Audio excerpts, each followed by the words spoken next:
आप सभी का स्वागत है आपके अपने YouTube चैनल एडू गुरु में। आज हम लोग कर रहे हैं पर्यावरण और हम कार्य पुस्तिका से पार्ट 3 और पार्ट 3 है बीजों का बिखरना।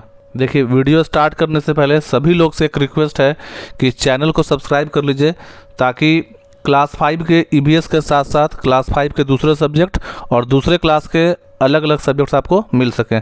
पहला क्वेश्चन है गतिविधि 1 में अलग अलग प्रकार के बीजों का संग्रह करके उन्हें प्लास्टिक की पारदर्शी थैली में डालकर उनके नाम के साथ चार्ट पेपर पर लगा दीजिए। चार्ट पेपर को अपनी कक्षा में लटका दीजिए। तो ये आप दे सकते हैं बच्चों को प्रोजेक्ट में। गतिविधि 2 में आइए, समाचार पत्रों से बीजों से संबंधित विज्ञापनों और समाचारों को काटकर एक बड़े कागज पर चिपकाइए, उसे वर्ग कक्ष में लटकाइए। ये भी आपको करना है, बच्चों को दे दीजिए छुट्टी वगैरह में, गर्मी छुट्टी में या दिवाली छुट्टी में करने के लिए। गतिविधि 3 में आइए, नीचे लिखे बीजों के बिखरने के विभिन्न माध्यमों के सामने उनसे संबंधित पेड़ पौधों के नाम लिखिए। जैसे पानी, तो कौन कौन से बीज हैं जो पानी के द्वारा एक स्थान से दूसरे स्थान तक जाते हैं, जैसे नारियल, मैंग्रोव, कमल, वाटर लिली, जलकुंभी। अब कौन कौन से बीज हैं जिनका बिखराव होता है हवा से, तो श्रीपर्णी जिसको बोलते हैं डैंडिलियन, कपास, मदार, मेपल, सहजन। अब आपको लिखना कि पशुओं के द्वारा, जैसे जैंथियम, यूरेना। तो जैंथियम और यूरेना जो हैं ये पशुओं के बॉडी में, पशुओं के शरीर में चिपक कर जाते हैं। और कुछ बीज देखिए, जैसे इमली, टमाटर, अमरूद, इन फलों के बीज छोटे होते हैं, तो जब जानवर खाते हैं तो ये बीज इनके शरीर में चले जाते हैं और जब ये मल त्याग करते हैं तो बाथरूम के द्वारा, लैट्रिन के रास्ते से ये बीज जो है दोबारा एक स्थान से दूसरे स्थान तक पहुंच जाते हैं। पक्षी के द्वारा तो इमली, टमाटर, अमरूद, सूरजमुखी, रामबूटन, रास्पबेरी। गतिविधि 4 हम लोग का है, अपने आसपास पाए जाने वाले पेड़ पौधों के बीजों को इकट्ठा कीजिए, उनके बिखरने के आधार पर वर्गीकरण कीजिए, मतलब बांटिए कि कौन सा बीज जो है पशुओं के द्वारा हुआ, कौन हवा के द्वारा, कौन पानी के द्वारा। वर्गीकृत किए गए बीजों को चार्ट पेपर पर चिपकाइए और उनके नाम लिखकर कक्षा में प्रदर्शित कीजिए। इसको भी आप दे सकते हैं कोई होमवर्क में। गतिविधि 5 देखिए, बीज से पौधा बनने के लिए निम्न में से किसकी आवश्यकता होती है। जैसे एक बीज है, अब बीज को बनना है पौधा, तो बीज से पौधा बनने के लिए क्या चाहिए? पानी चाहिए, हाँ, सूरज का प्रकाश चाहिए, मिट्टी चाहिए, हवा चाहिए, चारों चाहिए। तो इसमें केवल है नहीं, का खा गा नहीं, चारों चाहिए। तो उपरोक्त सभी मतलब ऊपर के सभी। अब गतिविधि 6 में आइए, गतिविधि 6 में क्या करना आपको, हम अपने दैनिक जीवन, यहाँ पर लिखा हो जीवन में कौन कौन से बीजों का उपयोग खाने के लिए करते हैं, सूची बनाइए। मतलब वैसा कौन कौन सा बीज है जो आप खाते हैं। तो चना का बीज खाते हैं हम लोग, चना खाते हैं, मूंग का बीज खाते हैं, जितना भी दाल वगैरह होता है मूंग का बीज खाते हैं। उसके अलावा बादाम खाते हैं, बादाम जो खाते हैं बीज ही खाते हैं हम लोग बादाम का। अजवाइन खाते हैं, बादाम हो गया, अजवाइन हो गया। उसके साथ साथ धनिया का भी लोग खाते हैं बीज, धनिया, राजमा, जीरा, सौंफ और एक और हो जाएगा आपका तिल। ये सारे क्या हैं? किसी न किसी पौधों के बीज हैं। अगला आपका गतिविधि 7 में, बरसात में कहीं भी वनस्पति जिसको बोलते हैं घास फूस उग जाती है, इसके क्या कारण हो सकते हैं। देखिए, बरसात में वनस्पति और घास फूस उग आने के मुख्य कारण हैं बारिश से मिलने वाली नमी और मिट्टी में मौजूद निष्क्रिय बीज। मतलब निष्क्रिय का मतलब होता है कि ये बीज होते हैं इनएक्टिव, मतलब अभी जो है जब कंडीशन जो है, हालात जब फेवरेबल नहीं था तो ये बीज निष्क्रिय थे, मतलब मरे नहीं थे, सोए हुए थे।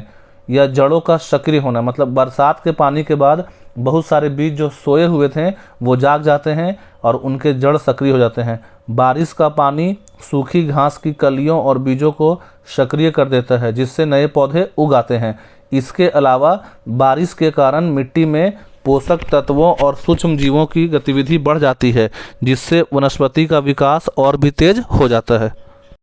अब गतिविधि 8 देखिए, नीचे कुछ फलों के नाम दिए गए हैं, उनमें से एक बीज वाले और एक से अधिक बीज वाले फलों के नामों को अलग अलग लिखिए। अब आपके सामने 2 दिया हुआ कॉलम। अब देखिए, एक में आपको लिखना है वैसे बीज जिसमें वैसे फल जिसमें एक बीज निकलते हैं, और दूसरे में वैसे फल को लिखना है जिसमें एक से अधिक बीज होते हैं, एक से अधिक। तो हम लोग क्या करेंगे, देखिए सेब, तो सेब में क्या निकलता है एक से ज़्यादा, तो सेब जाएगा इसमें एक से अधिक में।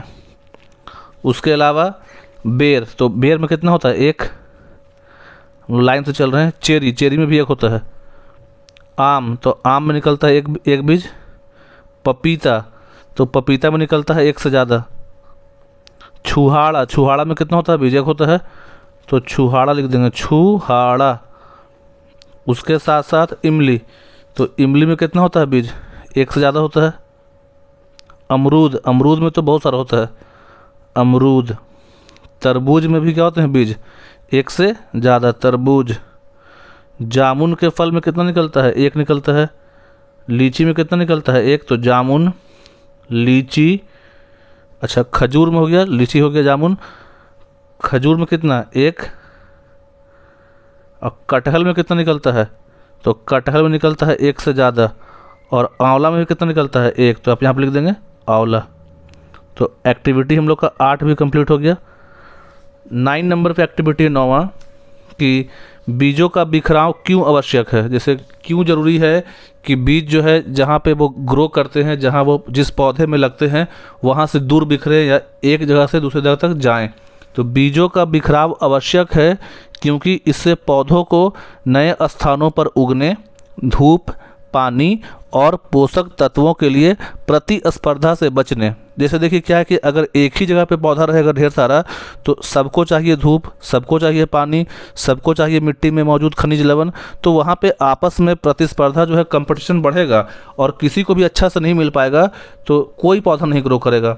तो ज़रूरी है कि पौधों के बीच में सही गैप हो ताकि सबको धूप मिले, सबको पानी मिले। उसके अलावा है और आनुवंशिक विविधता बढ़ाने में मदद मिलती है जिससे प्रजातियों का अस्तित्व सुनिश्चित होता है। तो इससे क्या होगा कि हर एक प्रजाति को बढ़ने का मौका मिलेगा। यह पौधों के वितरण को बढ़ाता है, पर्यावरण के अनुकूल होने की उनकी क्षमता में सुधार करता है और पारिस्थितिकी तंत्र की स्थिरता और जैव विविधता में योगदान देता है।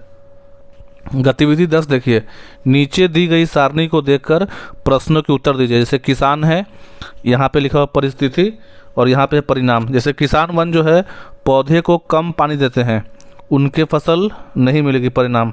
किसान 2 पौधे को आवश्यकता अनुसार देते हैं पानी, तो उनको फसल ज़्यादा मिलेगी। और किसान 3 जो है पौधे को देते हैं खूब पानी, मतलब बहुत ज़्यादा, तो उनको फसल कम मिलेगी। तो पहला क्वेश्चन है किसान 1 को फसल क्यों नहीं मिली। तो देखिए पहला क्वेश्चन हो जाएगा किसान 1 को फसल नहीं मिली क्योंकि पानी की कमी के कारण पौधे की जो वृद्धि थी धीमी हो गई और पौधे का जो सही विकास होना चाहिए था वो नहीं हो पाया। किसान 2 को अधिक फसल क्यों मिली, तो किसान 2 को फसल अच्छी या ज़्यादा मिली क्योंकि आवश्यकता अनुसार पानी देने से पौधे का समुचित विकास हुआ और अच्छा परिणाम मिला। और गाँव में है किसान 3 को फसल कम क्यों मिली, तो किसान 3 को फसल कम मिली क्योंकि ज़्यादा पानी देने के कारण पौधों के जड़ों के बीच की हवा जो थी मिट्टी से निकल गई, जड़ मिट्टी में सांस नहीं ले पाए। आप आगे जाएंगे तो पढ़ेंगे और बस सड़ गए कि पौधे के जड़ होते हैं, पौधे के पत्ती के साथ साथ जड़ भी सांस लेते हैं और ज़्यादा पानी डालने से क्या होता है कि मिट्टी में जो हवा होती है वो निकल जाते हैं और जड़ जब सांस नहीं ले पाएंगे तो जड़ सड़ जाते हैं। ये पढ़ना आपको आगे क्लास में।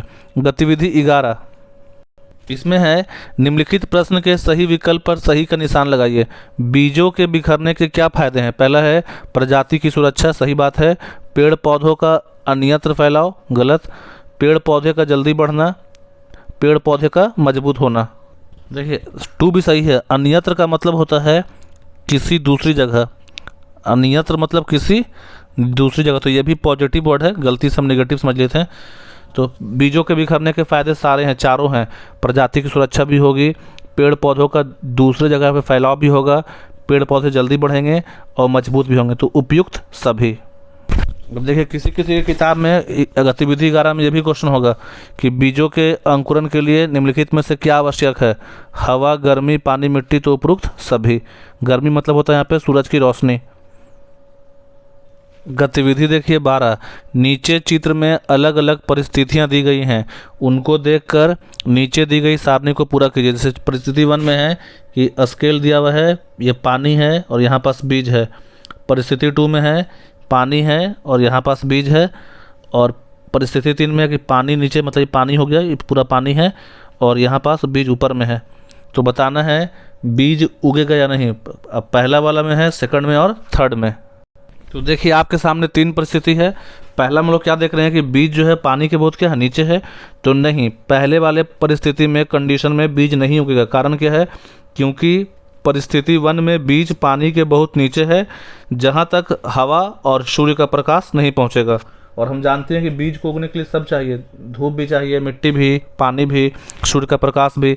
परिस्थिति 2 में बीज उगेगा, क्योंकि परिस्थिति 2 में बीज पानी के सतह पर है, जहाँ हवा, पानी और ताप सभी मौजूद है।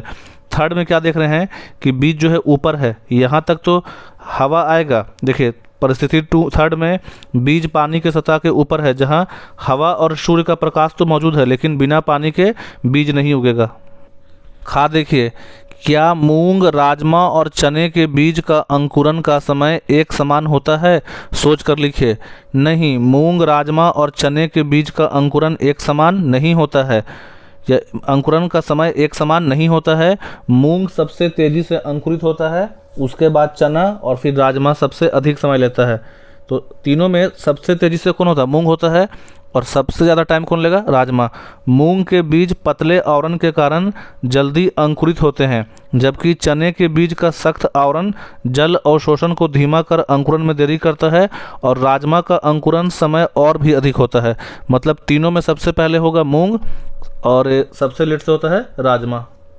तो यहाँ पास हम लोग का जो पार्ट 3 है, बीजों का बिखरना, कंप्लीट हुआ। वीडियो अच्छा लगा तो वीडियो पे कमेंट कीजिए और दोस्तों के साथ वीडियो को शेयर कीजिए। Thank you.